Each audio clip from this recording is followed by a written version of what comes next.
All right, guys, I don't know how well this is going to show up in the camera, but if you can see right through here, there is a light, faint trail right through there. So the first thing we want to do, and it's going to be a little tough because we got a little rain yesterday, so it's going to be a little tough. It's better when things are powder dry to put these sets in. The first thing you want to do is scrape that top layer back off of that trail and leave it right here because we're going to use that here in just a bit. Scrape it both directions. Oh, you want to be 5 or 6 feet, okay? The further you blend it back, the better. And then right in that trail, of course, never fails every time you're going to hit a rock. You dig the bed out. That's all right. We're going to use that rock later to our advantage, okay? You're going to dig your trap bed just big enough to bed the trap in, and that's it. Don't go crazy digging these out, okay?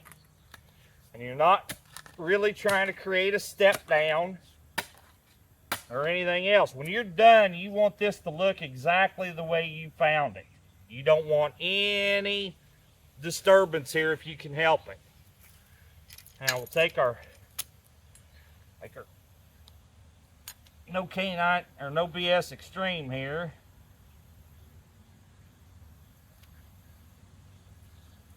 We're going to bed it right here in the trail.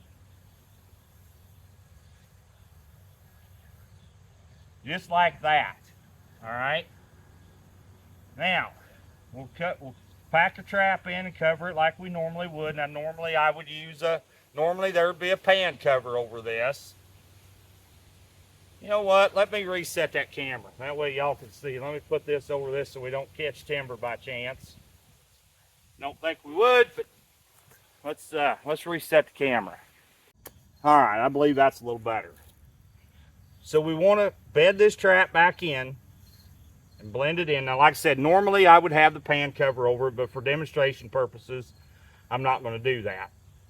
Now, pack that trap back in. Make it good and solid so that it's not tippy and rocky. That's very important. Bed it in. Make it look just like, you know, it grew there, so to speak. Now we go. Get out of there. Go ahead and cover it back up. Blend it in.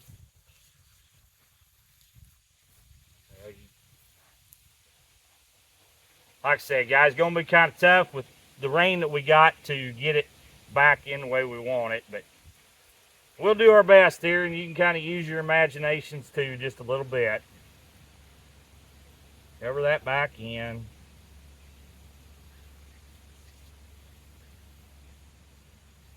Get the big chunks out. Make sure everything is back in place where it should be.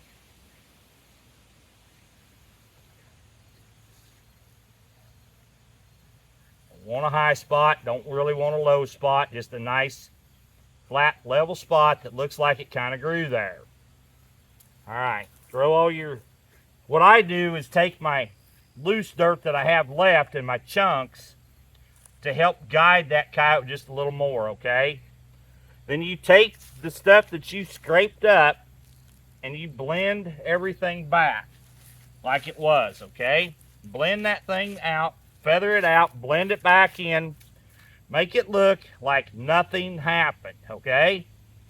That's very, very, very important. You want that set to look like it grew there. Just like you painted it in with a paintbrush, all right? Now, on one side or the other, right on the lever, doesn't matter which side, you place a coyote dropping or a bobcat or a red fox or even one of your dogs. It doesn't matter. Place it right over the lever though. Okay? Then you freshen it up with a shot of urine. Doesn't matter what it is. Could be fox, coyote, bobcat, doesn't matter. Freshen it up with a shot of urine. Over here, on the hard side of the jaw, where the dog is, or where the dog would be if it was a dog trap, you place a stick right here. And on that stick, I hope I can get one stuck in. We got rain, but boy, we didn't get enough. On that stick is the most minute, I mean, the tiniest drop of lure right there. The reason you've got the drop in here is to help stall the coyote out, and plus it works as a stepping guide for deer and even for the coyotes, okay? So you've got your dropping right here. Then here you've got the most minute amount of lure you can use. Now it could be a food lure, it could be a call lure, it could be a curiosity, doesn't matter. You're not trying to call him over here because we know he's already on the trail. He's already walked it. We've seen his tracks. We know he's here. All you're trying to do is stall him out over your pan. What it does, it creates more pause on the pan kind of routine. So he comes along here and he goes, whoa, whoa, whoa, wait a minute, what's this? And you stall him out right here. Now, I like to try to find the narrowest spot in the trail that I can. If there's not a narrow spot, make one. You can place a rock here. You can place a cow flop here. You can lay a stick across here, like so. It doesn't matter. Try to narrow that trail up to keep him on here, okay? Now, these sets work really well, but they work a lot better if you can put them on a drag so that it doesn't ruin the place, all right? But what you do, if you can't get a drag, if you can't use one, go ahead and stake the set. But the next time you come in, when you check and you've got a catch, you dispatch the animal and then you move 10, 12, 15 feet on down the trail and you do it again. And you'll mark these things well, guys, because I'm telling you, you'll even forget where they're at. You'll end up having to walk that trail trying to find it. So mark them well with a rock or something so that you know where they are. As I'm telling you, with a little bit of wind and a little bit of sun or a little bit of rain and dew, this thing is going to blend in and you're not going to be able to know it's here. Okay? Once you put them in, don't monkey with them. Don't touch them. Just leave them alone. Don't go in there reluring. Don't go in there if you want to do anything, if you feel like you have to do something, maybe just freshen up the dropping again with a little urine and that's it. Don't do anything else to them until you make a catch.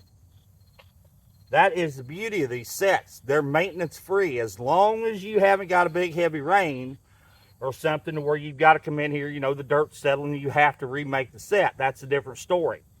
But as long as everything is left alone, don't do anything to it. Don't touch it. Don't go in there reluring it. Nothing. Just leave it alone like it is. And I'm telling you, if there's a coyote comes through here, you're going to catch him. So you've got the drop in here at the lever. You've got the lure here. And that's it. Now, that is my version, which is Craig O'Gorman's same version of his Mafia set. Okay, now Ed Snyder puts those sets in all the time, but he uses a little more lure. He uses nothing but a gland lure, really, for the most part. But I'm telling you, you can use any lure here you want. Just don't go overboard. It's just, I'm telling you guys, just enough to cover a match head is all you need on this set. Because like I said, we've already got him here. We're not trying to pull him here. He's already here. We're just trying to stall him out. And that's very important. I got to get that through your head that, it doesn't take a whole lot. Anyway, I appreciate y'all watching. I really do. I appreciate everything you've done for my channel. If you found this information useful to you, if you would please just hit that thumbs up for me. That's all I'm asking. Once again, this is Dale Billingsley with another one. Signing out.